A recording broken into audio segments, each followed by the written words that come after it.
Good morning, everyone. Good morning, Robert. Let's call this regular monthly meeting of MSRAC to order at 9 a.m. It appears we have a quorum.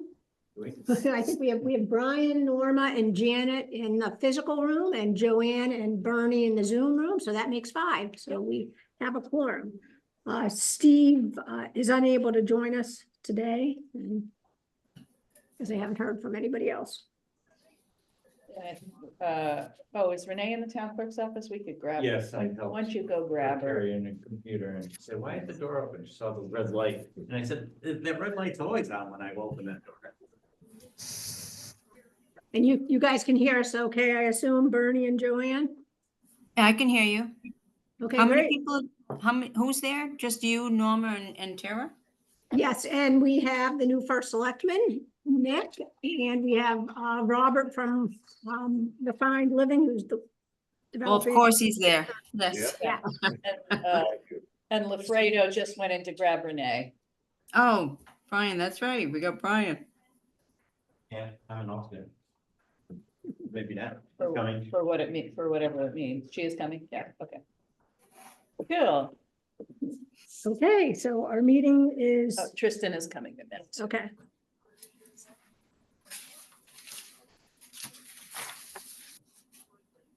Okay.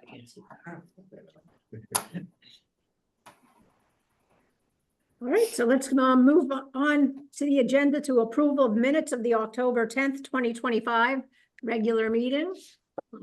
Those were included in what I emailed everybody. Does anybody? I have one question. Okay, I don't recall the meeting lasting almost 2 hours that day.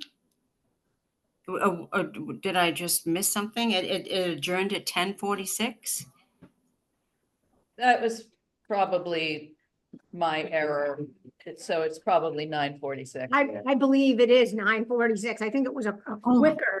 Yeah, it was Oh, under- thank God. I thought I was losing my mind. I'm thinking, oh my God, I missed a whole hour of it. Okay, so that would be the only change to the minutes then. Okay, and can we have a motion to approve the minutes with that revision to change the adjournment to 9:46? I'll move that. So Norma moves. Any seconds? I'll second. Brian seconds. Any discussion? All in favor of approving the minutes, say aye. Aye. Aye. Any opposed? Okay, and we will move on to citizens' comments. Well, that would be Robert or Nick. If they have any comments to make. Well, you know, if 6:30 is on the agenda, then I have a lot to say. Well, we'll wait until then. Okay, then we will move on to committee business. The first item under the Community Investment Fund grant projects is Main Street reconstruction. We have Tristan Wallace from Freeman Associates, our engineering consultant on that project on the line. Do you have any updates for us, Tristan? Good morning. Can everybody hear me? Yeah, we can Yes. hear you. You've Okay, got a sounds little good. echo Thank in you. the background, though. What's that? I got some noise in the background, you said? It sounds echoey. Oh, okay. Hold on 1 second.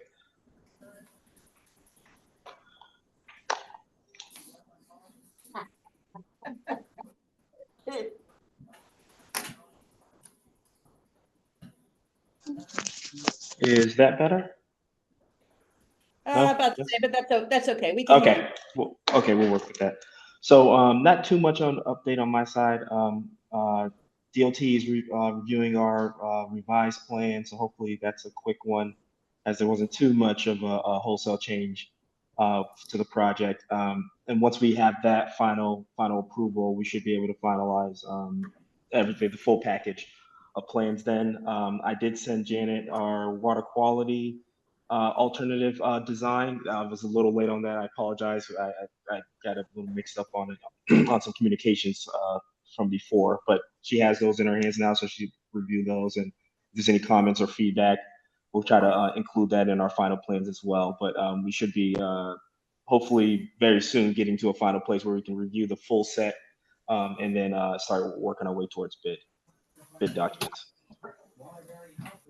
So potential bid for the summer construction season then? That if that can be the goal, then we can definitely try to hit that. Hopefully DOT is good, and then everything else we should be able to finalize quickly. Yeah, so DECD also has to approve our bid documents. Right.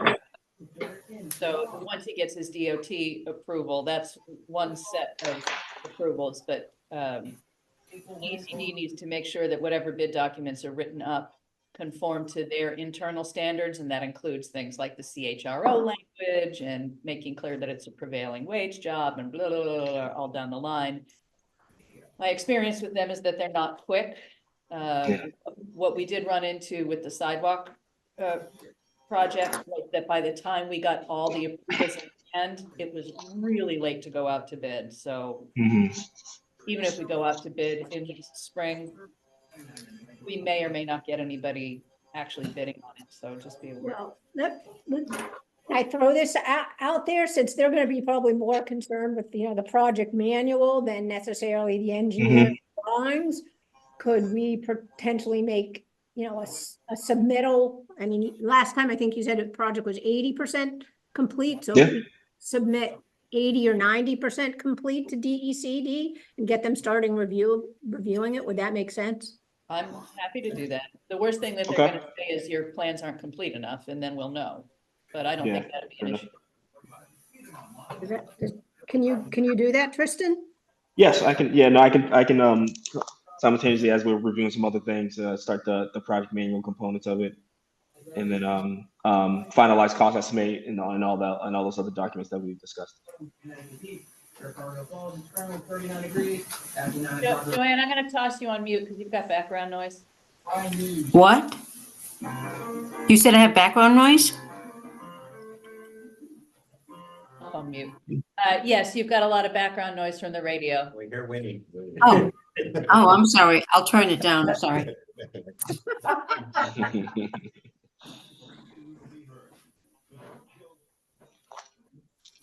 Okay, I'm here now. Can anyone hear me? Yeah, we can hear you, Bernie. Oh, good. Did you see my note on the agenda linked to Zoom? I did. And did whoever's putting that together, whether it's you or Janet, has to make sure that Word or whatever you're using doesn't auto capitalize that first H. And that's what's causing the problem, why Joanne and I can't get in so often. The first H in HTTP? That is correct. Wow, well, It cannot be capitalized, and that URLs are case sensitive. So that's all it takes to kill it. well, that's really good to know, because I cut and pasted directly out of what Tira sent to me into Right. this document. So that's really good to know, Bernie. Thanks. Okay. Thank you.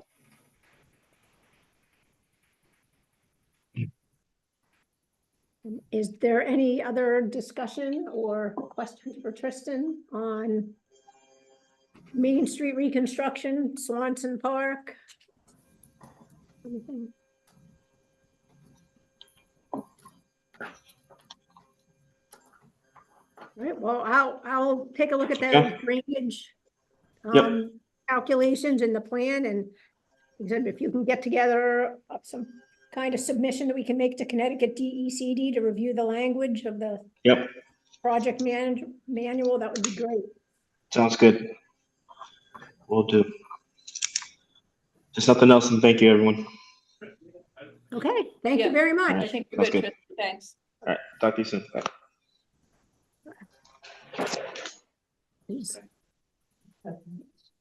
Actually, as part of the grant on 65 Main Street here, do you have any updates? I do.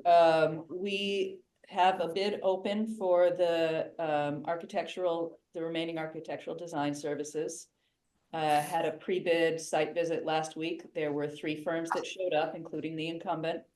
I expect at least 2 of those 3 will submit. DECD likes to see at least 3 bidders, but the only reason I think the 3rd might not submit is because we had a lot of discussion while we were there about the fact that the new design would have to mesh with another firm's existing design. And the commentary was that that could be kind of awkward from a construction administration point of view, because we did ask them to bid construction administration. On the first project, the architect didn't do it. Brian Santos and I GC'd it on behalf of the town. Obviously, with Brian's construction experience, that wasn't too heavy a lift, but once the whole reno is underway, since the money's built into the grant for admin, I'd rather have that happen. So I suspect, because I didn't get any follow-up questions from one of the three who asked a lot of questions in the site visit, I suspect we're only going to see 2 bids. So, but we'll see how that goes. Really pleased with the quality of the questions that we got at the pre-bid walkthrough, and so we'll see. And those bids are going to be opened on Tuesday at its first Board of Selectmen meeting as first selectman. And just as a reminder, what we said yesterday, what we try to do with all the bids that Brian and I put out is you open them and you read the name of the bidder, but don't read the amount, because then as soon as you read the amount, it removes our ability to do any negotiating on that. Okay, so that's a good question, because to make a point of order on that, someone else said yesterday, name an only bid amount, but nothing else, Just name, just name. just name. Perfect. I would say on an invitation to bid, which is different from an RFP, RFQ, you might be required to read them out, because in an ITB, you're required always to take the lowest responsive bidder. Sure. But in an RFP, RFQ, you're not necessarily required to take the lowest bid. And you also have more room to negotiate those fees. So Perfect. it preserves our ability to do that. Love it. Anybody have any other questions or comments regarding 65 Main Street? I guess I should point out that I'm back in conversation with the, I don't even remember which, it's a Yukon group that does advising of small businesses to help me find. I did send in a version of the business plan with the master plan document that I created under the USDA grant, but since I wanted to close that and get the rest of the federal funds released, I wouldn't really have considered that a complete business plan. It was probably 80% complete. So Denise Whitford's been working with me on that, and we do still have a student advisor from Yukon Transactional Law Clinic who was looking at some of our document chain. Theoretically, I filed successfully for the 501c3 back in the spring, but it seems like there was a document missing. So he was looking into that. But the entity exists. It's a placeholder until we have a place to live. That's where we are with that. Okay. Very good. Then I guess we can move on to 630 Riverside Drive update. And Robert, you're with us today, so if you'd like to update the committee.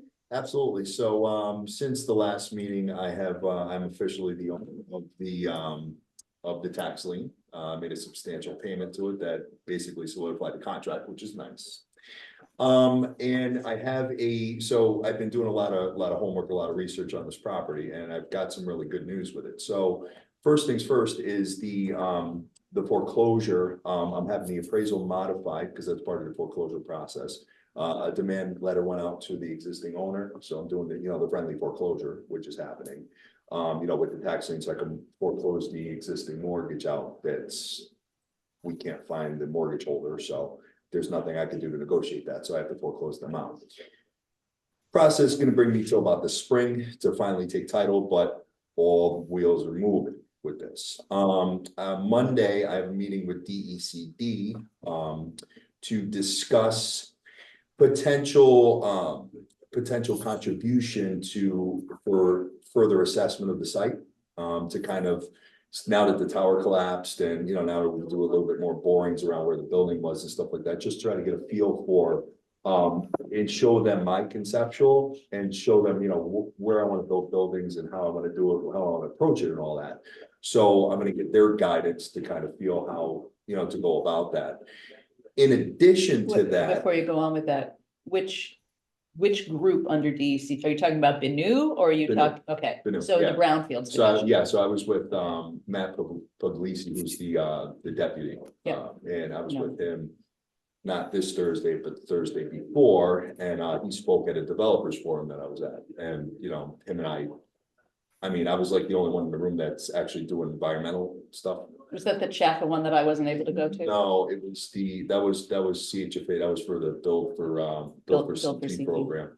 This was a developers forum that I go to once a month Okay. with like the biggest developers pretty much in the state that have a lot of say with, you know, legislation and stuff like that. Like, you know, they have a lot of, you know, the government powers like depend on this group to, as a developer forum, to kind of give their input on what's going on in today's world in Connecticut with development. So anyway, he was a speaker, him and I got a good dialogue.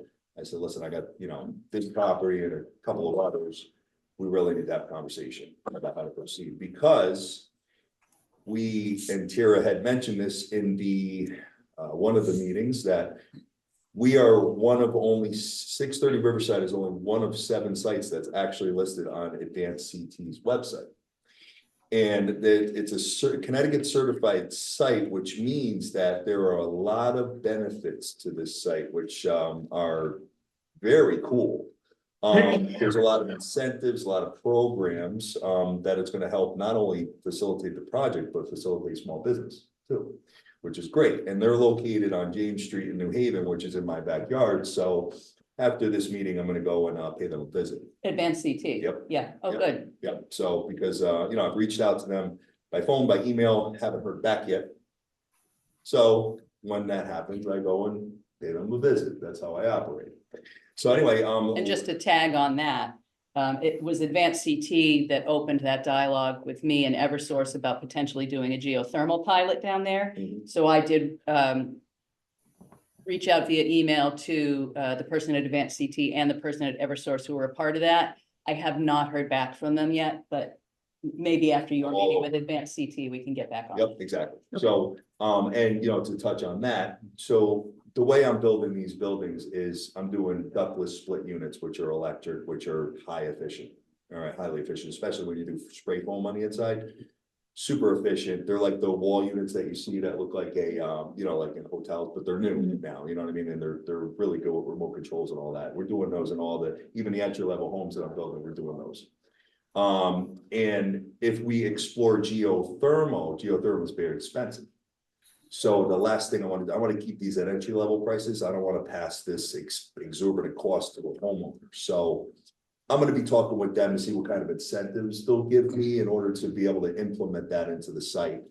There's also some like big transformers and stuff like that that may move my development around a little bit. So I have to, this with the cleanup, it's a lot of moving parts. So I want to kind of get a round table together of all like the right people and say, okay, here's my development. This is what I want to do. How much is this going to cost? What kind of subsidies are there from the state, not the town, the state? And how could I get this thing to work? You know what I mean? Without having to pass the geothermal onto the, you know, to the existing owners. So, that's a really good thing. So Monday, we'll talk. Maybe you might want to be on that call. I'm going to be on that call with a town planner out of Hamden for another project. So he needs some help with kind of navigating through, because he hasn't done any of the work that you have yet with any of these sites. Believe it or not, a big city like that, not a city, but a big town like that has not done any environmental stuff yet. So Really? Yep. With Dale in his backyard? no, not this existing planner, no. So I'm gonna help him kind of navigate through this stuff. So and I had a good conversation with Dale yesterday, by the way. So with this, we have a lot of good things. I mean, they have all types of cool stuff here. It being on this Advanced CT website, I have access to Small Business Boost Fund, which is like helps small businesses access flexible funding for capital expenditures, working capital, There's all other types of cool incentives here. I mean, there's a ton of stuff.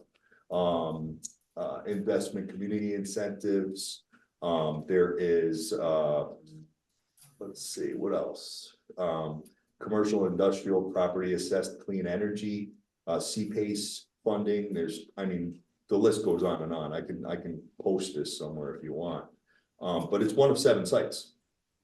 There's Yeah, like 7 it- sites in the it- state. It That's on. took me a long time to get them to put that site on there, and then Yeah. you popped up out of the woodwork Yeah. shortly thereafter, having nothing to do with it being on the site. Awesome.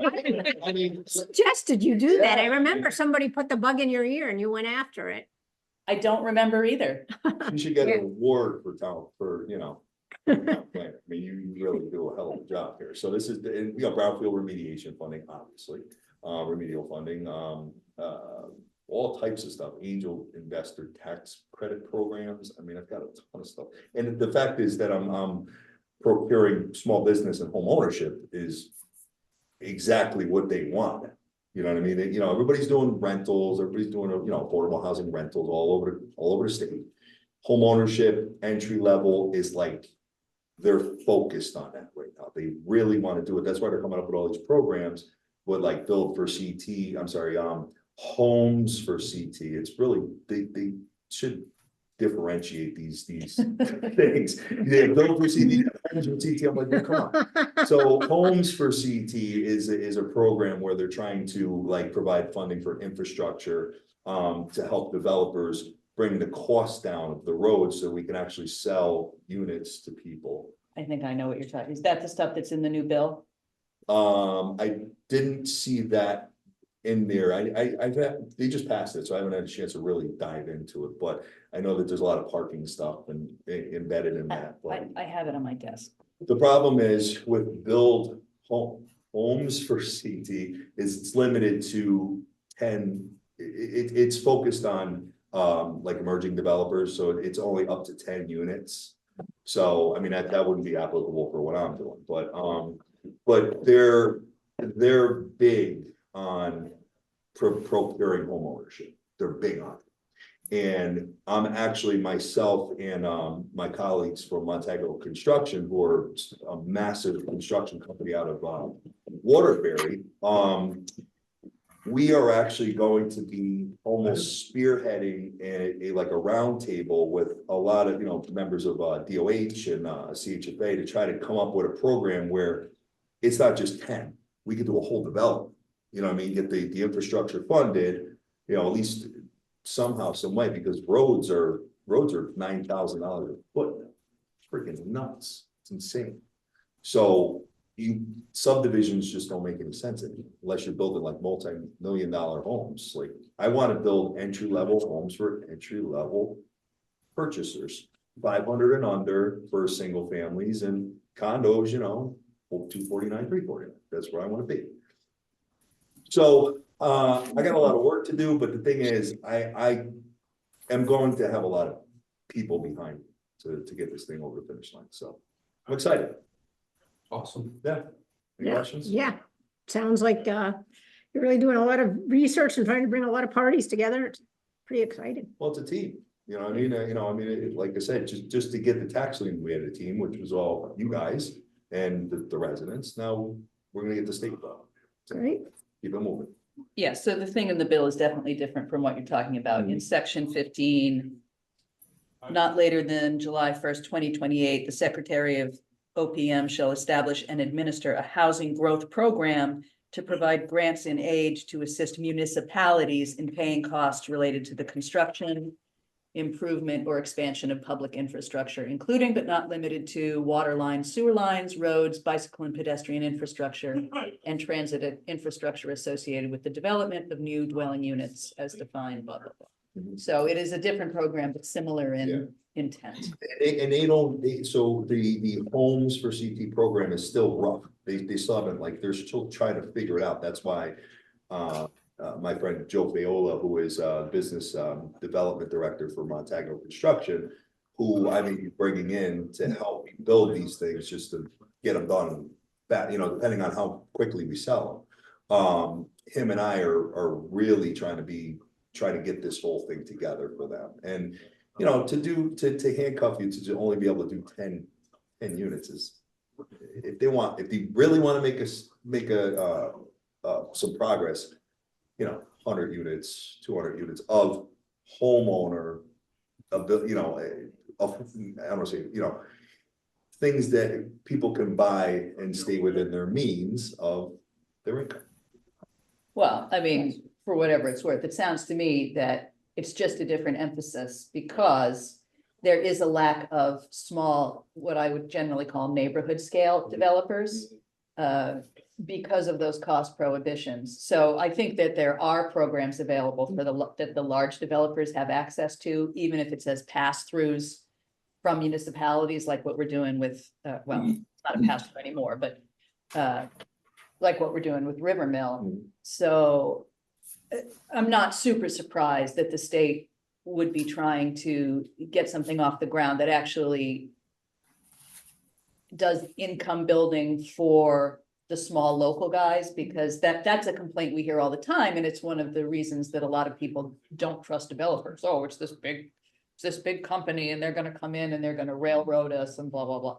So yeah, but it sounds like this other one that they're putting in the new bill, if I'm reading between the lines properly, would be something akin to the brownfield grants, which it's like the municipality applies, but the for-profit developer can be a project partner or a pass-through. Right. That would be my guess from reading this. And to be clear, I don't need government funds to make my condo development. Let me be clear on that.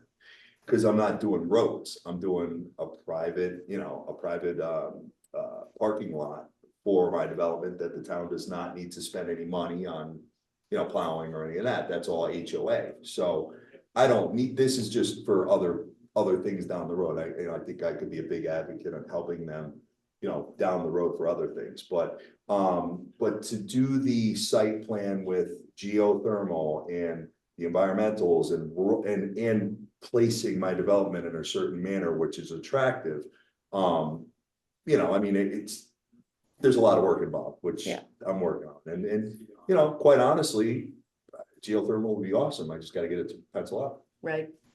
So you said that calls on Monday? Monday. So before you go, let's look at my book and see if I can dial in on that. Okay. So, any questions? Keep up the good work. Both of you. Appreciate it. Excited. Yeah, me too. Listen, I drove by there because I haven't been down here in a few weeks. I drove by there and I'm like, yeah. Because I'm like, I can't wait. So, Yeah, it's good. I mean, you see the smokestack and now the leaves are coming off. So now you can start seeing a little bit more. See, Yeah, it starts looking like Yeah. it did last year when I Yeah, drove so- by there. So I just can't wait to get it. Might have had a conversation about this earlier, but I'm going through my house and my mother had a whole collection of the Historical Society calendars, which have all these historical pictures, some pictures of that. Have you seen the old pictures of what that property looked like in its heyday? Oh, yeah, yeah. Oh, So okay. in the presentation that I made. Yeah, so I had I still have them in the car. It said the past and it had like Joe from the It's Historical just Society good, gave me. good for, I yeah, think, Yep, ideas for you too. yeah. right. And in the back of the building used to be housing. I didn't know that. Yeah, it was all, it's. Oh, well, those homes that are there, those three there, were. No, Well, so, those might have been part of it, but he's talking about something else. so you had the main mill building and then you had like a 1-story building towards Yeah. the back of it and that was housing. Way back when. So, Interesting. yeah, so. And just one little side note, I was gonna mention, when we're talking about the Main Street, in those calendars, there's a picture of probably early 1950s. It was an accident right there where that monument is. I'm like, see, that's what we gotta. It's about damn God. Well, you know, I did see resistance on traffic, you know, I mean, like, you know, back before I did the presentations and stuff, but then I'm thinking to myself, I'm like, well, actually, people are not gonna be speeding anymore because they're gonna slow down and see something cool on the right, so. Yeah. So, I'm excited about it. To your larger point, though, and it just made me think of when we did the opening for Superior Storage, and remember he had that gallery wall with all the historic photos. I mean, I'm sure the Historical Society has a lot of it anyway, Oh, yeah. but hang on to those. You Yeah. know, that would be a nice feature for you to Oh, yeah, have yeah. available there, Yeah. some of that. Well, they have them all, scanned and Yeah, I'm they reproduce these calendars to sell as a fundraiser. So my mother had to have every one of them. So I now Yeah, have. I was thinking about, incorporating that into like the little cafe guardhouse type thing. Yes. Yeah, that would be absolutely. awesome. Yeah. Have you toured that? Has he gone in? Has he met the storage guy? Oh, Zach? Yeah. Oh, Zach, good. Zach, I'm very fun. Okay. I saw him at Community Day and I had multiple conversations with him prior to Community Day, and then I called him again and congratulate him on his award, and him and I have a really good dialogue. Okay. Yeah, he's a good kid. I like him. Yeah, and as I've said to Robert a few times and to a couple of these groups, both the Thompson Business Association and that in particular, the real estate networking group Yeah. that we go to, once Robert actually takes title there, I'm gonna, be encouraging him to come in and connect with these people because look, I'm not a business developer. He's not a business developer. He's building a property. I can make connections with people, but not in that way. But those commercial realtors, that's what they do. They put commercial tenants into commercial buildings. And the business association is obviously your resource for the local small business, which is the people who will benefit from having those spaces. And another note too, I really want to get my brain around the assessment of the property, like where the dirty parts begin, dirty parts meaning contamination, because if it makes sense for me to just spend let's say 20 grand to clean one area and not have to wait all this time, I'm just gonna go do it. You know what I mean? Because if I'm already building and procuring some profit, why not? You know what I mean? I'll just keep it moving. So How's Tim doing with that plan? Tim and I have been talking, but the thing is, it's the geothermal stuff that we have to kind of get, I have my design, but the thing is, with all these big, I don't know what they call them, condensers or compressors or whatever, they're pretty big with geothermal. So Oh, it okay. may impact, because the fire marshal wants everything at least 10 feet, spread 10 feet. So I have to be careful that I'm not putting these big monstrosity things on, and then I'm reducing my units substantially. I gotta be careful with that. So a lot of moving parts here, but the fact that you got this on Advanced CT is huge. And the meeting on Monday is gonna tell me a lot about, what I can do as far as further assessment with the state on this site. So next week I should have a lot more info. Cool. Right. Cool. Sorry to take up so much time. No, that was an No, excellent update. it's time worthwhile. Yeah, absolutely. Yeah, no, and however we can support you Thank moving you. forward, and Appreciate it. as far as the business association, we had a networking event the other night, and we had a packed crowd. Yes, you did. You I did. went by. It was nice. Awesome. So as you move forward, I invite you to, and I'm sure anybody would love to support or anything. Yeah, absolutely. and we do have at least a potential immediate, I won't say absolutely interested, but a person you could definitely talk to about the cafe space that you're planning. Yeah. Like you, he would want to know that it would pencil out for him, Mhm. but I think with the 116 units and Yeah, the other I stuff agree. coming up, I think that becomes a better risk. It's cool. When you do fun developments like this, it attracts so many people. I've literally got I'm getting emails all the time, what's the rent's gonna be and stuff like that. I'm like, well, Wow. let me just time out. And not to jump around, but in another town, my hometown, I put a bid on a school and literally have every place already handshake, we're Yeah. taking, Uh, you know what I mean? So Yeah. it's I have a feeling that the same type of thing can happen here. Oh, I think so. Like you said, the lack of, and I don't want to call it affordable housing, because that's the wrong Entry level. term, but entry level Entry-level. housing is non-existent around Right. here. And there are Right. so many people who are looking for that sub 500 Mhm. price point. They just can't find it. So Right. I see these. Well, and to your point about Right. subdivisions, and this is something that I think people are still slow to realize. A subdivision with large houses on it, I mean, you will probably make money on it someplace. But- It's tough. The It's tough now. the average household size is still somewhere around 2.2, which is just under the rate of replacement. The largest percentage like 33% of all households are singletons. So, and then you add to that dual income, no kids, dual income, one kids, you're well over 50% of the populace. What does a dual, I mean, aside from me and my husband, because we're weird, what does a dual income, no kids need with a 3,500 square foot house? They don't need it. It's a maintenance burden, Huge. right? So the smaller, more compact homes for the families that actually exist, as opposed to the families that used to exist, that's a gap in the market. My question is there any room, and this is not your project, but 500 is still high for folks who live in this area, who come from this area. Sure. For the most part, is there any opportunity to build duplexes, which would make that so much more, I mean, I lived in one my whole life. It makes life so much more affordable. gives you So freedom. when you say opportunity for duplex, what I can tell you is that our zoning regulations treat a duplex exactly the same as a single family home. They do not need to come in front of the Planning and Zoning Commission. All somebody has to do is apply to zoning, demonstrate that they meet the setbacks. A duplex is the same as a single family. Same thing with accessory dwelling units up to 2 on any parcel, right? Whether they're detached or interior. No questions asked, well, not no questions asked, but the only person asking questions is the ZEO. As long as everything is compliant, you're good to go. It's part of, Kira, zoning use, and I'm not up to date with what changes may have been made. But zoning regulations used to require double frontage and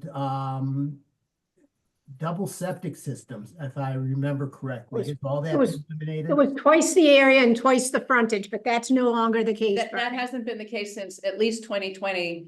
Okay. Because regulations like that are just put in to prevent people from building things, and That's that was correct. not our goal. And this whole development, this. We whole did have a strip tiny bit of backsliding in the common residential area, which is an infinitesimally small portion of the town. Some of our more anti-development planning and zoning members did increase the minimum lot size from 4,500 square feet to 13,000 square feet. And they put net buildable areas per unit just in that district. That was a fight that I lost. But whatever, it's a mature neighborhood. There's not a lot of opportunity for building in there anyway. Well, with actually one notable exception. But regardless, all of that discriminatory language, I went out of my way in the big overhaul that we did in 2020 to peel it all out, and it will never return.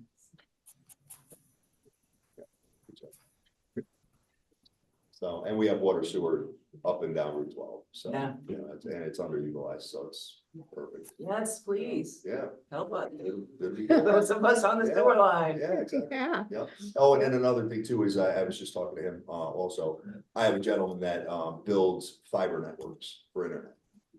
That's gonna leave some space potentially in my development, so then we're gonna offer that as part of the HOA, and then he'll be big enough, he's built like, large areas of like New Britain and stuff like that, like they're pretty sharp, so I'm gonna see what he can do for us too. Because, to have phone and internet, like, that are like speedy on this developments could be a very attractive thing, because cell phone service is tough over there. So, That should change soon. Because we have a tower project behind the high school oh, good, okay. that should be shovels in the ground, hopefully in the next 8 months. Oh, are they that far I along? think so. That's from Okay. last week we spoke about it. So I foresee that situation changing Cool. dramatically. Perfect. Okay. That was So, one thing that was. yeah, me bothering me. I'm like, too. oh, me too. So you should see The cell coverage has been a problem huge for problem years. downtown. Okay.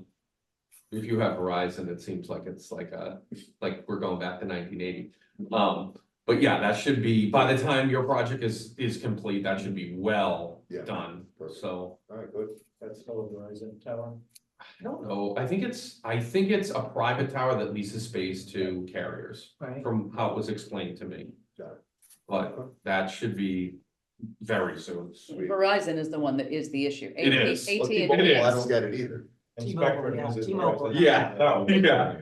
Right, I very much, AT&T is the only carrier that you can Yeah. get service everywhere in town. I kick myself because They I have just Straight Talk. switched from AT&T to Verizon. Which I hear Yeah, it's yeah. been bought by Verizon, but Straight Talk is, I had service everywhere. Mm. I don't know. Even at the malls. We're moving. We're Yeah, moving. but yeah, so that's good. That's Yeah. promising. We're moving. Hooray. All right, well, that was a great update on 630 Riverside Drive, so I guess we should move on in our agenda to any updates on the River Mill. Nick and Larry and Jeff and I did an extensive walkthrough yesterday with Jamie and Gumpert's local manager Dino. The incoming select board wanted to see it in general, I think, but because Jamie was there, I think they were looking at fire safety, which is obviously one of Nick's bailiwicks.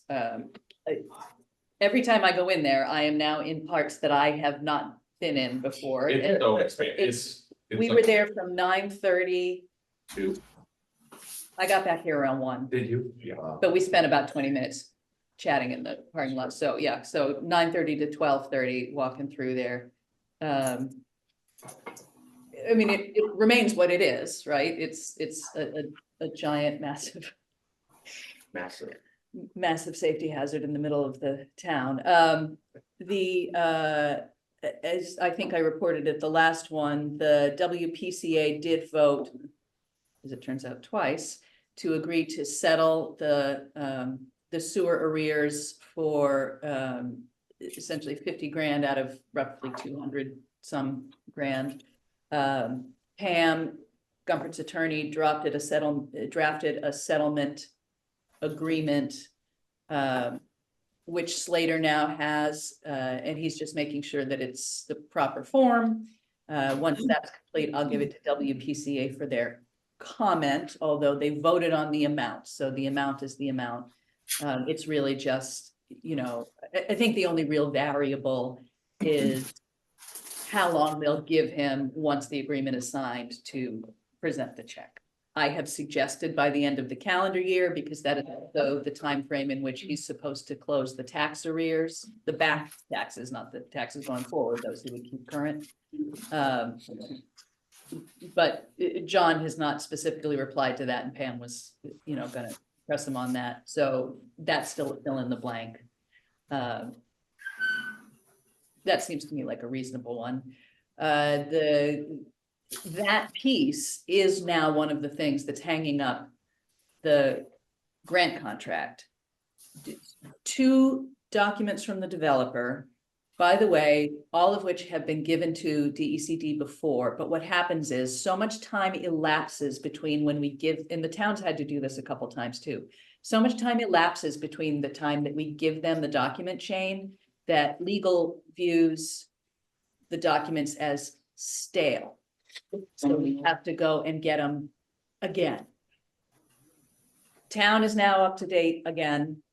There's 2 documents from the developer that have to be refreshed, but then the piece that's hanging us up is getting DECD to accept the agreements to pay off the arrears in place of the arrears being paid off. It may end up becoming moot. If everything gets paid off by the end of the year, we can just demonstrate that. But I asked Slater to go to DECD's legal team and say, since the developer is actually not the party to the grant, why does the developer have to show that the arrears are closed if the town is showing that we have an agreement in place for the arrears to be closed? In theory, according to Slater, DECD's attorney was amenable to that, but he had to get the sign off from Pugliese. I haven't heard back from that. So that's where we are. Gumpert can start his soil and groundwater remediation any point that he wants. He owns it now. We have nothing to do with it. As soon as he gets a site plan in front of planning and zoning to get approved, he can move forward with that. He did get approved for the change. I think you guys all know, he did get approved for the change of use from whatever it was before, which never had a permit because it was pre-zoning, to multifamily to multifamily as a primary use with a whole list of neighborhood scale commercial approved uses for that 36,000 square feet of space. So what that means is the special permit has been approved for the use overall. Any individual tenant in the commercial space would still have to come in either for a simple zoning permit or a site plan well, it would have to come in for whatever level of review was appropriate. But if it's any level of review equivalent to or lesser than a special permit, Cindy can sign off on it. The special permit was approved and given to them. I mean, I'm just thinking, does that need to be recorded on the land records? Because most special permits are. So she might not have finished up writing her notification to him, but it was Okay. approved. So whether At the last meeting or? at the last meeting. Yeah, so Okay. whether that end of the process has closed or not, I Okay. can't say, but the approval was given by the commission. So that was huge. I broke up the project into change of use versus for just the building envelope versus the site plan. Initially, I did it to insulate the project in case anything kooky happened with the municipal election cycle. That turned out not to be a factor, but the base reason to do it, which is to just, the permit exists, the use cannot be challenged now. That's safe going forward. So that takes a big hurdle out of the way. And at the public hearing, nobody spoke against it, and it was unanimously approved by the planning and zoning commission members. So. Yeah, yeah. 'Cause Very in good the meeting. in the past, things like that have always brought out, Mhm. you know, NIMBYs and people with kooky, crazy questions, or, you know, that needs to be a factory again, stuff like that. No hint of that. So it was all smoother than I could possibly have hoped. And it was a nice sort of pin to put in that project to move it forward. So I can say with some confidence that these things will happen before I die. What was the total amount of environmentals that, the total cost of the environmentals over there? I only really know the cost of what the brownfield grant is gonna cover, which is $2.3 million. That's not all of it. I have variously heard, early on, we were, when I was talking with Wayne, he thought it was $10 million. I But heard that number too. But Gumpert said at the public hearing that he thought it was 3 to 4. I think that's 3 to 4 on top of our 2.3. I don't think that's any 3 to 4 million. They'll go Yeah. up, they'll go up, they increased it, they'll go up to 6 now for a grant. Yes, but our grant is 4 years old. So, Got it. yeah, Yeah. 4 years old and no contract. Good walkthrough yesterday, though. Yeah. Yeah, they're making progress, clean up and stuff like that, so Is it gutted or is it just the existing, what it used it's, to be? it's pretty empty, I would say, you know. There's sections that have been redone. I mean, there's one particular area that I went through is beautifully The redone. section closest to, the most southbound section Yeah. has had the Correct. most work done in it. When the prior owner had it, there was sandblasting that was done, there were new windows put in. Floors, were the floors? Was it Some of the Yeah, they floors, were in some of the good floors shape were in pretty comparatively. good shape. Right, Yeah. right, As you get further north in the building, right. it gets worse and worse. Yeah, Are there any tenants left? Yes. They're all in the northernmost portion where where there's the most loading docks. Right. The bulk of them are cold storage.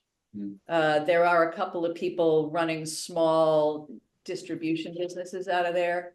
But 19 in total? I can't remember what number he I said. think that's what it was, and I know they advertised yesterday for probably a 8,000 square foot space of cold storage too. Yeah, but there were people in there, in their spaces while we were there. John Landry was moving some of his flooring storage from one area of the mill into that more secure northern portion. There's a guy who does refurbed car parts. He and his employee were in there. I think that was it. Is Smith still in there? Smith? What's his first name? Sheena's husband. Oh, I think maybe, but we Yeah, didn't, yeah. we didn't go into that spot, Oh. so. One thing I do want to add, in June, they changed this, I don't know if you realize this, but if you take brownfields funds, your whole project would be prevailing wage. Now it's only limited to the environmental zone.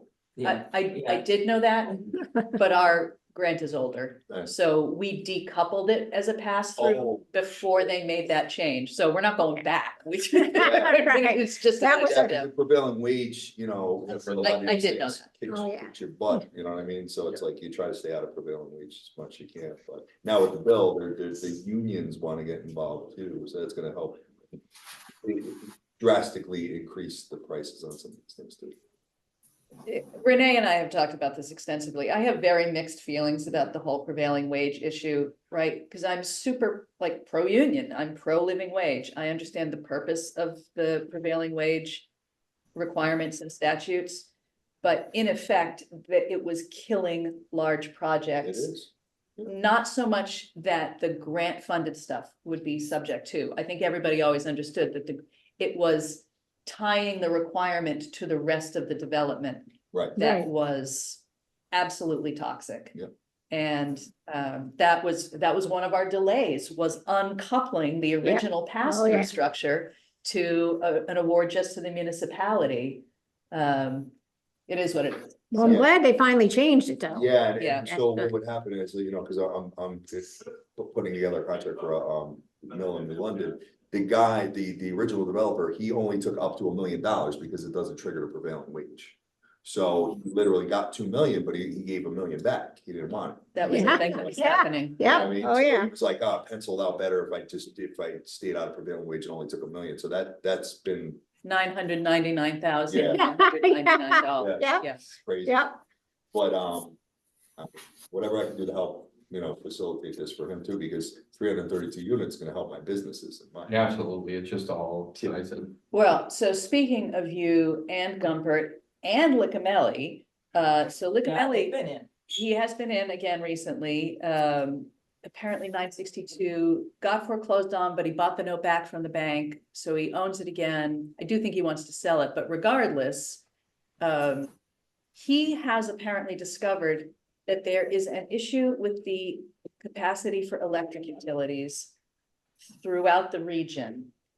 And he had suggested that the three of you should probably get together and strategize on how to best approach that.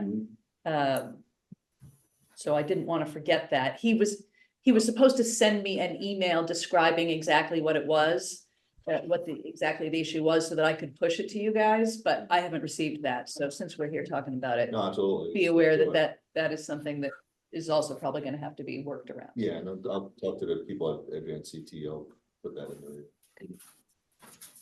I mean, even Neil still can't build his, which is, I think, a separate issue having to do with getting a crew out here, but Neil got approved for a 6-unit apartment building on the corner of, what is that, School Street? School in Maine. in Maine. Yeah. And he tells me it's the electric service that's holding up him breaking ground there. Hmm. So, And it really held up his package store too. He had like a year wait to get some electrical Yeah, parts. service drops on, Yep. take a while Yep. to schedule. Well, I'm gonna have to hold up Mr. Lamont on his promise and knock on his door. So I'm gonna say, hey, listen, because he said, what do you need? I said, I'll get back to you. He's like, let me know. just so you know, we sat with the governor at the housing conference that we were at a couple of weeks ago, not planned or anything. It was just, you know, he sweeps in with his entourage and he sits at the closest table, which happened to be right next to me. So I will tell you this, I was gonna not say anything about how white hot enraged I was that he vetoed 5,000. You weren't gonna say anything? I was trying to play nice, but then Robert leans over and said something about, I don't even remember what it is you said to him. I was talking. Oh, I think you actually were introducing me. So at that point I said, yeah, just so you know, I am one of your constituents who was pissed that you vetoed that bill. And then 2 minutes later, to deliver his remarks. So it was, you know. Way to throw the guy off. No, he was, I don't actually think it really sunk in what I said. to I think, him. I You know, think you that's come in and his you every day of the week conversation, and he's probably just so used to that. Well, he was like, where do you need water sewer? Just call my office. I'm like. All the concept. I was, all right, listen, I'm gonna hold you to that. We're gonna have conversations. Sure. But yes, if you have any leverage to broker a conversation with the governor up here, yeah, I'll take that. Well, I mean. I'm sure I'd have things to Realistically, say. I mean, you've done so much for so many other municipalities, I think it's time, Mhm. Yeah. you know what I mean? So, you know, you deserve it. I mean, I there's. don't know if he's ever been to this court though. He has. Has he? He was here at the library when he was still a candidate. Ah. It was him, Bysowich, and two other people, and they all dropped out shortly thereafter, except for him. He has certainly been in the region. I think He was in Putnam. Putnam. he's been to the Little Dipper Farm redo, I think. Yeah. He hasn't been here since he was a candidate that I know of. Bysowich has been in. It would several be good to times. get him here. We'll lobby to get him. You know, talk about the two big projects we've got going. Yeah, Yeah, I mean, it's huge. yeah, and I'm sure that we will be able to. The comptroller's been here. Yeah. I did a walking tour with him in February, maybe. Yeah, I remember that. Obviously, we see our state, federal representatives, Pretty often. particularly Courtney Flexer and Gordon. Yeah. Murphy and Blumenthal have both been here, but it's for obvious reasons harder to get them here. We'll look at it. Okay. Cool. This has been a fascinating conversation. I guess we should move on a little bit on our agenda. One quick question related. What was the story with what I assume was a minor wetlands violation at the hardware store building? Margaret could tell you this better, but she's in her office and I don't want to, it did come in front of wetlands. And some action plan, I believe, has been advanced to them. The short answer is it's working itself out amicably. But it wasn't, if there's an action plan, then it was more of a, wasn't just simple debris thrown in there that could be picked up and carried out. It was more in depth than that, I take it. So Margaret actually just walked out because she overheard us in her office. So can you give us an update on the wetlands action for 915 Riverside? The old hardware store? What happened at your last meeting? Nothing really happened because they'll be submitting an action plan for December. Oh, okay, I thought they gave it to you at the last. No, and they weren't obliged to, and Wayne Bugden is gonna prepare it, Perfect. so I think it's all under control, and I'm anticipating a good cleanup and a decent. But what was it? What I want to know is what was done that was the violation. They pushed a whole bunch of debris as close as they could to the river, and the only thing that was keeping it from going in the river was either a fence or some trees. Okay, And they should have let us know if they were gonna be moving material around within 100 feet of the river. right. By material, you mean excavation material? Well, there's a lot of woody debris and, I've got photographs of it. There was like, I don't know, 10 hot tub, the remains of 10 hot tubs. You name it, it was there. The kitchen. Okay. I mean, accumulation Junk. of many Junk. years of, junk. Yeah, okay. Thank you. That was all I was curious of. Also, Thank you, Margaret. Thank you. Okay, anything else on the river mill? And let's move on to our other updates. And I know we do have an update on the Connecticut DEP 319 grant regarding the parking lot here at Town Hall. Yep, and some work at the library. So you guys will probably remember ECCD submitted that grant on our behalf. It's essentially a green stormwater treatment grant. And despite my feeling that all EPA grants were going to go walking off into the sunset under the current federal circumstances, they were awarded. So ECCD is it's their grant, right? I didn't write it. We obviously conferred with them, but the activities are to install pervious pavers at the library, rip out the invasive barberry in the same footprint and replace it with natives. And then they're not permeable pavers, but it's how would you describe them? Well, they're like precast sections of pervious pavement. And they're gonna go in the town hall parking lot. I mean, it's mostly where the area's cracked the most, where the water sits up near the front, near the catch basin. So that will allow runoff to, infiltrate into the groundwater and not be carrying oil, sand, sediment into the catch basins and straight into the French River. So, and so it's kind of, there'll be some in-kind help, because I believe that the Public Works Department will be responsible for installing them. ECCD pays for the materials and everything, but the parking lot's in really bad shape. So this is a little bit of a kill two birds with one stone. And it's not the whole parking lot, but certain I think it's strips. this side. I think it's the two lower strips.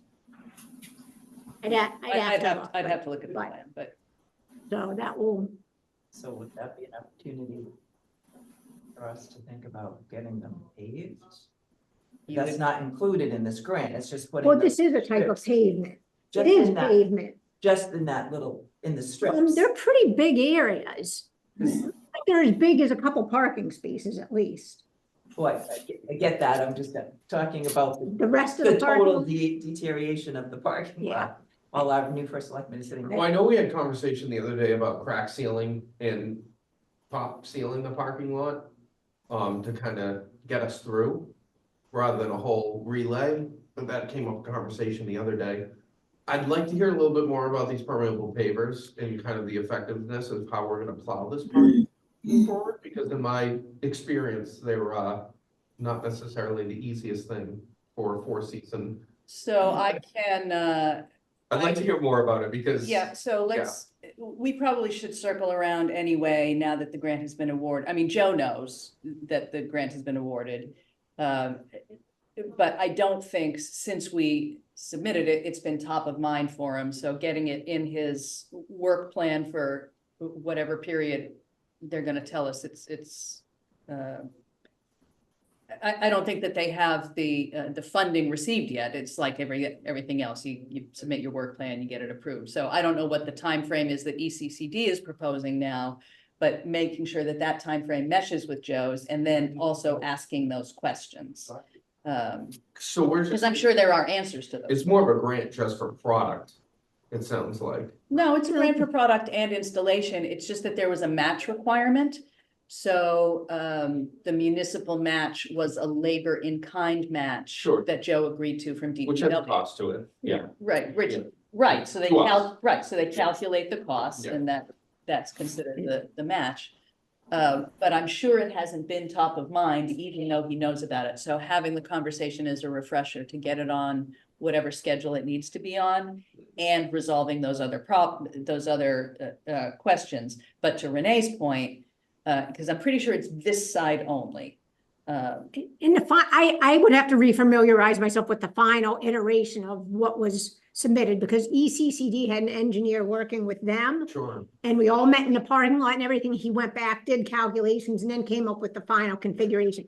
But the sections that go in, they're not small pavers. They're like the size of this conference. Yeah, I was gonna say, Bigger, they're big. They're like They're a 2 big by sections. 3 or a 3 by 4 from what I remember. Okay, I think these are bigger, the Bigger. ones they're talking about. And these are like grid patterns, almost like X's. No, No? it's a solid surface. It's just has, you can like Perfect. see the voids in it. It's Yeah. like perforated. So the biggest maintenance is that in order for them to be maintained is effective for many years, you're supposed to vacuum the sand out of the Yeah, water. So it's yeah, so familiar. it's a suction thing. They can be plowed and everything, but eventually the voids get Filled.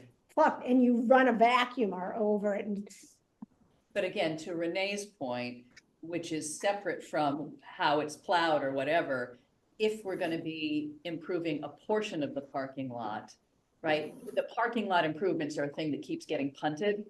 I guess so, I've heard, yeah, Right, for good reason. I suppose, yeah. If there is an opportunity to make this entire section correct at Sure. once, that would be the most logical thing. Now, Doesn't mean it's possible. I have no idea what's budgeted for Exactly. stuff. were the stipulations of this grant an environmentally friendly parking solution? Is that? Well, Yes, because everybody, the big buzz these days is, cleaning up non-point discharges. Sure. So you have to filter everything and remove connected impervious areas. And so Yeah. the town is required to do that, like all the towns in Connecticut. And even though we weren't allowed to necessarily say for the grant, well, we're gonna use this project to fulfill the town's requirement Sure. of removing directly connected impervious areas. It does The that. town can't do that. The Yeah, town no, can take no, I credit. get, The town can take credit for it and have somebody else pay for it. something we have to do anyway. Something you yeah, have to do. we anyway. do have to do anyway, I just, thinking of the long-term implications of creating more maintenance for a alleged eco-friendly product that I've worked for and gets clogged up and creates more work down the line. That's Yeah. my only Yeah, reservation. so there is an acknowledgement that there is a specific maintenance requirement, right? To keep them porous, pervious. Yeah, But yes, that is, we'll go over it. yeah, after. I'll set something up with you and me and Dan and Joe. It's really no different, as long as it's not an entire parking lot, massive area. It's really no different than keeping storm drains clear. Those have to be maintained, and this has to Yeah. be maintained. Yes, that's an excellent point, Bernie. Now, related to that, Joe and I did just have a meeting with, or we had a presentation from a student team at Yukon Clear, who did, they did a little walk through municipal properties and made some low impact development recommendations. One of them was actually to add a rain garden at the library in the very area where we're going to be doing a rip and replace on that barberry. So that worked out nicely. But it did also include some other recommendations again at town hall. The recommendation was for a green roof over the flat roof section and a few rain garden or detention areas up at the school. So I have that presentation. I bring it up here because the suggestion at the end of that was that there is a zero match requirement. So zero match requirement grant program available to fund stuff like that. I am perfectly willing to write a grant, but I would need assistance from someone like Janet. And I would need buy-in from town hall and the school. Again, not something we need to decide here, but like with a month to write the grant, I definitely would need help from Janet or someone like her to do the technical portion of it, because it's a student presentation. They're not licensed engineers, so I don't have cost estimates. I can describe the measures in broad terms, but I can't describe them in technical terms.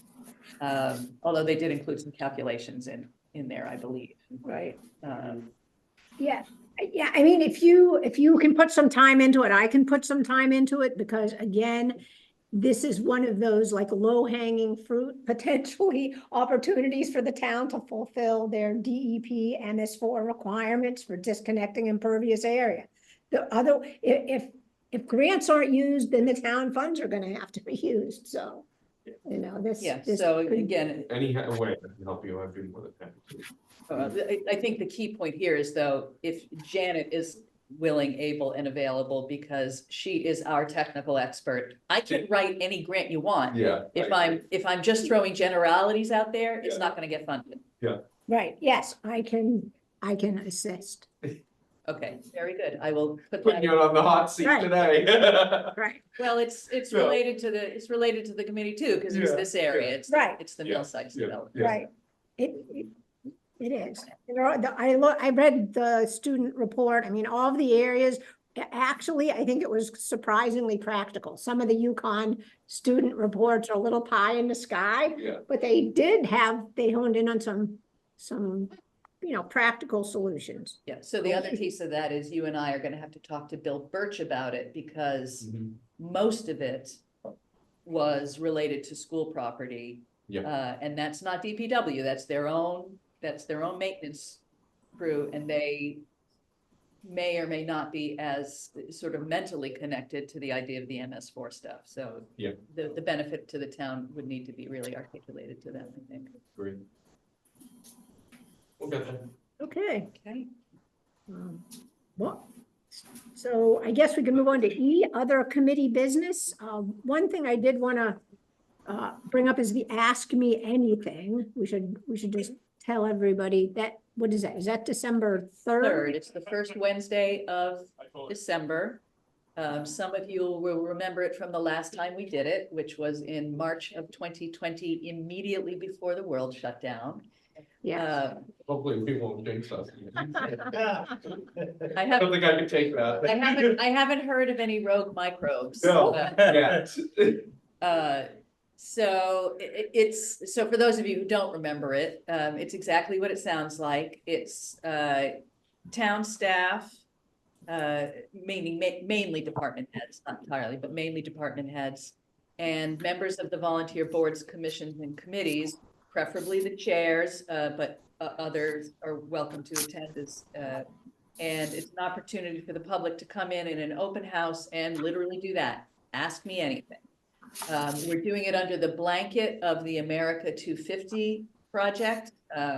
Because some of the sort of charismatic events like the reenactment, they sort of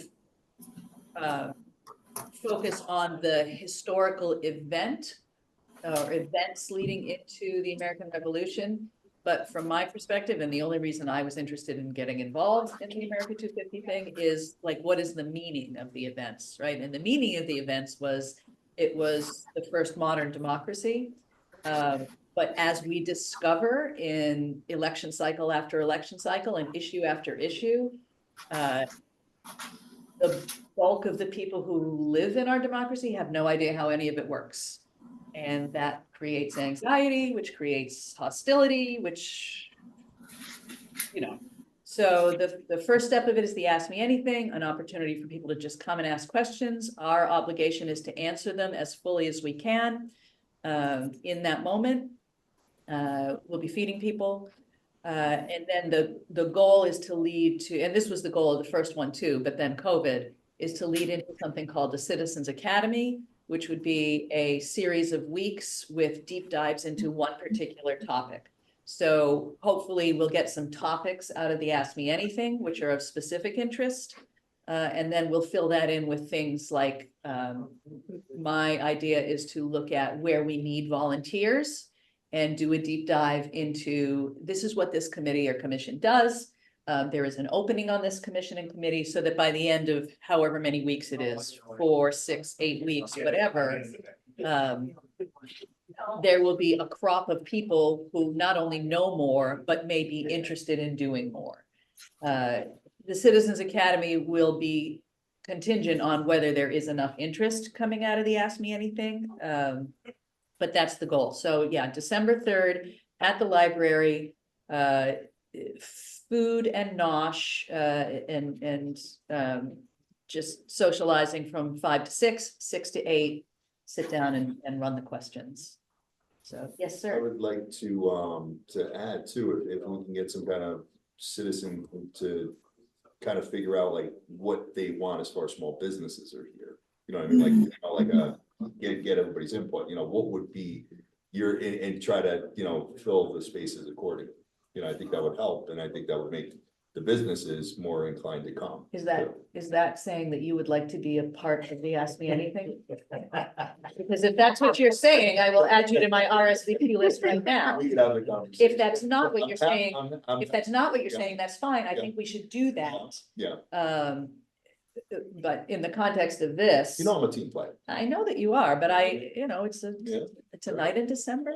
No, You're it's welcome all to right. come. So, so I have to do the All right, help. I just wanna. we'll talk about that. But yes, I do think we want to do some visioning right? That's a visioning session around what people want to see in this new walkable mini neighborhood that you're creating. So yes, and that builds goodwill too. Sure. So even if no single thing that people suggest proves possible or comes out of it, it creates goodwill because you're getting input. Sure. So, yeah. When do you think you'll be planning the Citizens Academy? I'm gonna start working on it right after the Ask Me Anything. My hope is to run it essentially spring semester, whether that starts in January or February, and but again, it's gonna be based entirely on input, if I think we can even put it together. I ordered, there's actually a really nice handbook for running Citizens Academies published by the University of North Carolina that I ordered. It's got, sample agendas and curricula from other ones around the country, and there is an organized program to do them. Ours won't tap into that, but it's nice to have the input.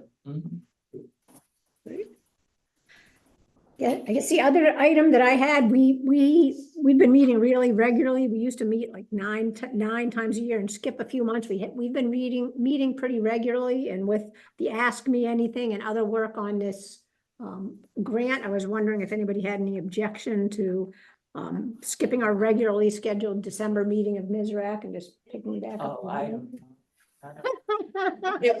I will point out that it would be Renee's last meeting where she would be available as a member of staff.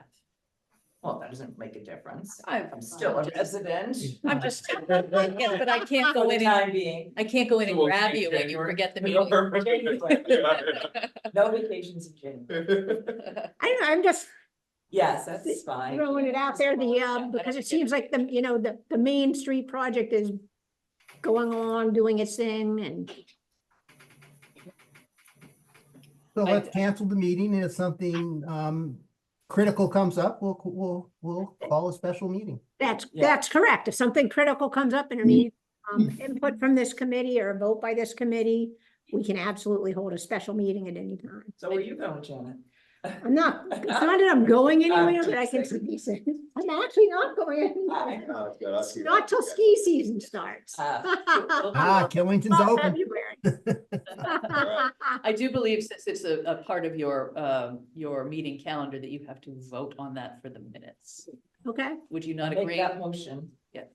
okay, there's a motion to cancel our meeting in December, a regularly scheduled meeting. Is there a second? Second. So Renee and Norma. Okay. Renee and Norma second. All in favor? Aye. Any opposed? Okay. well, Hey, Janet, Yes, will you be distributing a new calendar for next year for the meetings? Then in the Yes. next month or I so? believe- yes, I believe we had to get that approved a few months ago, our Yeah, we have it. 2026. Yeah. So it's the same, it is the same regular second Friday of the month at 9 a.m., but I can get you those dates. Yes, please do. Okay.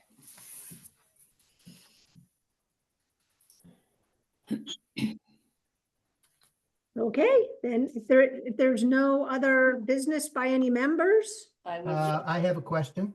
Go ahead. okay? Kira, what has become of our GIS map geo mapping?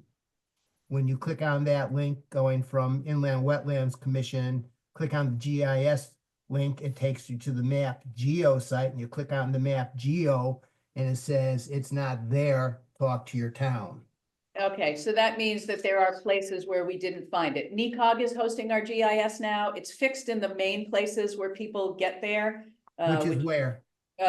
Main page, find it fast. Yeah, the main page, find it fast, if you click on the parcel maps there. But I got a call about not being able to link to it from the conservation page too. So I fixed that link. So if you're telling me that the link is still to the old service on wetlands, I can fix that too. That's no big Good. deal. Good, please, thank you. And it sounds like we're migrating our website over to a new server and new hosting. then, Yes. Which Not new, same company. Same but company. New platform. Thank you. new platform, and it sounds like their backup was as of 2 weeks ago or a week ago.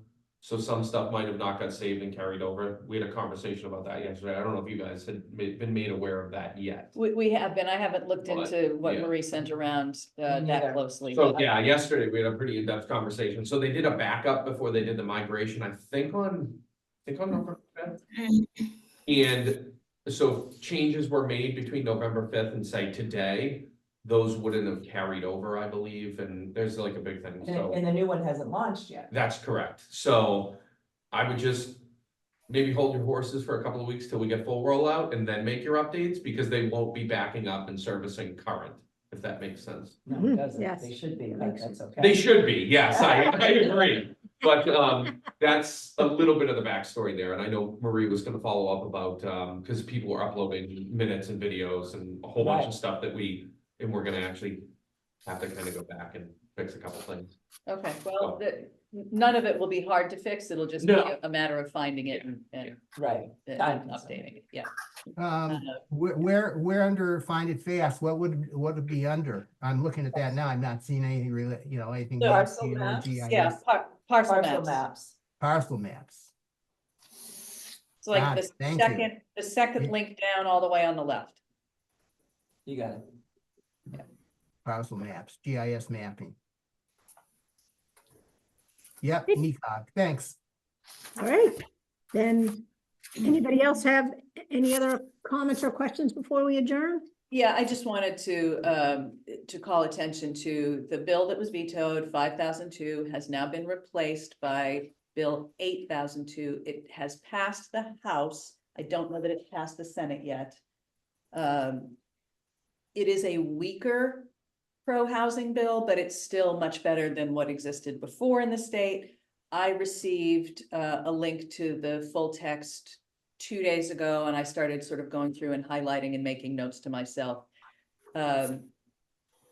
I very briefly talked to State Senator Gordon about it the other day and encouraged him not to vote against it this time. Whether that has any effect or not, who knows, but he seemed very clear that it was going to pass both the House and the Senate. And based on what we heard at the housing conference, I do not believe the governor is going to veto this one. So I believe this one will now become law. Whether there are any changes that get slammed into it between now and then, I don't know, which is why I haven't sent the text to the Planning and Zoning Commission yet. But it does, relevant to this committee, there are a few things I think that are of interest. The most important one being there was a quasi-state agency formed, the Connecticut Municipal Development Organization, I don't know what the A actually stands for, association maybe. That is an opt-in program for towns to plan for and enable transit-oriented development. And it is not just meant for the large towns that already have rail and bus. So where it becomes, and Dave Corus is running it. He's a longtime guy in environment, in economic development for the state. He's been at DECD, he's been at Advanced CT, he's been all over the place. I've talked to him a couple of times about this now. Where it becomes super relevant for us is that Gumpert owns 915 Riverside Drive, which sits on the rail, and he has no specific plans for it. I have already mentioned this to him, so he is already interested. That is pretty much all we need to show that we have the potential for transit. I talked to David 2 weeks ago or 3 weeks ago when we were at that conference. I said to him, the rail exists, it's freight only right now, and it's only one way, but it goes straight into Massachusetts. I said, my ability to open these conversations with Massachusetts is close to zero, but the state can do it. He's like, oh yeah, we do that all the time.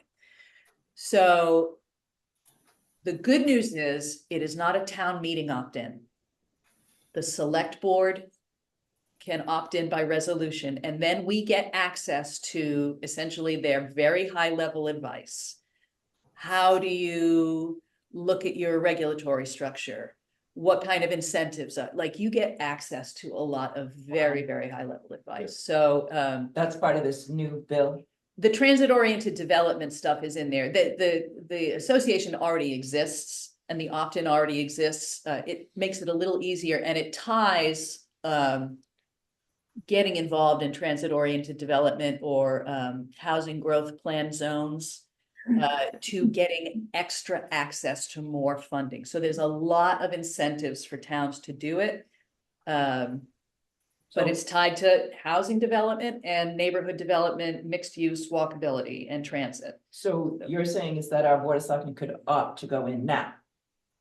Yeah, essentially I would arrange with David Corus to come out here, do a presentation. I know we had a conversation about that. Realistically, that will probably be a vote in January. Yeah, it doesn't need to be tomorrow. I Yeah. mean, the program's not going anywhere. No. Well, I would highly advise, you know, the sooner the better, because a lot of towns are still on the fence. Yeah. The faster you get in, you know what I mean, the faster. Yeah, I'm for it. We have the, you know, for our discussion the other day, we have pretty much a perfect scenario for it. There's no Given- downside to it. No, there isn't a downside. And given where the location is to the rest of the downtown area, I don't see why that will be I don't see why it wouldn't be a problem and across our 3-person board, I think that'll be a pretty unanimous. Yeah, given venture. the select board that the Yeah. select board that we had before, I don't think there would have been any problem with this opt-in before either. Be aware, as soon as this stuff starts getting talked about, the anti-everything crowd are gonna Right. have words, but their words do not affect the outcome unless you allow them to. Yeah, So. I don't think that will be I a can come problem and for help with this. that too. There's no downside. You No. know, It's you getting the. Well, I state can to tell help. you exactly what you're gonna hear.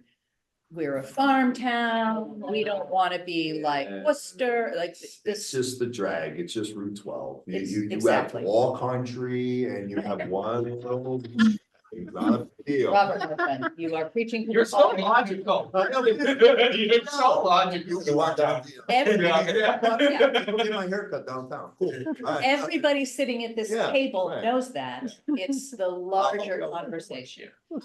So just be aware of that. There are gonna be some implications for zoning. Not as major, I shouldn't even say not as major, because I did so much work from 2020 on to take out some of the discriminatory anti-development language, even with some of the backsliding here and there. The things that will affect some communities much more strong are gonna have a much lower effect here. So far, the only thing I have identified that I feel is gonna absolutely be a requirement for zoning is that right now, pursuant to our earlier conversation, single families and duplexes are treated the same. But then any multifamily from 3 units to 3,000 is also treated the same. In other words, it's a special permit process if you want to build a triplex, which is. So as I read it, and I have to read it a couple more times, we're gonna have to create a middle category for multifamily proposals of 3 to either 9 or 10, and I think it's actually, I said to somebody 10, but I think it's actually 9, 3 to 9 units, which would not require special permit, which would be, the commission's never gonna go for it just being a zoning permit sign off, so it would be site plan review by commission. The point is that it's a summary review only.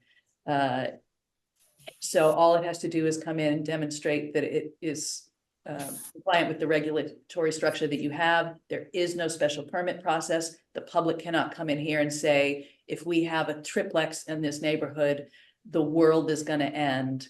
Right, that, like all the stuff that they did to Neil, where they were coming in saying, you need to do this, that, and the other thing, there can't be this many units, there need to be more parking, they can't do that. It's just, it either conforms to the zoning regulations or it does not. If they identify a deficit in it, they can call it out and have you correct it, but that's it.